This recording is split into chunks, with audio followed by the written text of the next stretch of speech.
ওই বাচ্চার মুখে এখন রুটির টুকরা দেখা যায়। নবী রুটির টুকরা দেখিয়া বুঝতে পারলেন এই সন্তান এখন বাহিরের খাবার খাইতে শিখছে, এই সন্তান এখন বাহিরের খাবার খাওয়ার উপযুক্ত হয়েছে। এই মাকে এখন বিচারের মুখোমুখি করা যায়।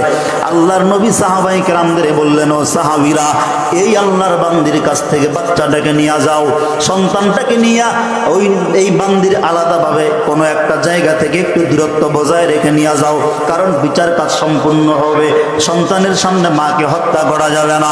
এবার আল্লাহর বান্দির ব্যাপারটা দেখেন রে বাবা, 2.5 বছর পর নবীও সংবাদ দেয় নাই, সাহাবীরাও সংবাদ নিয়ে যায় নাই, কোনো চিঠি পাঠায় নাই।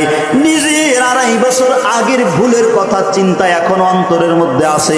তাই বলে আল্লাহর ভালোবাসা নিয়ে, আল্লাহর ভয় নিয়ে, নবীজির মহব্বত নিয়ে নিজের ওয়াদাবদ্ধতা রক্ষা করতে গিয়া 2.5 বছর পর নিজের ওই দিনের বিচারের জন্য আবার নবীর দরবারে হাজির হয়েছে।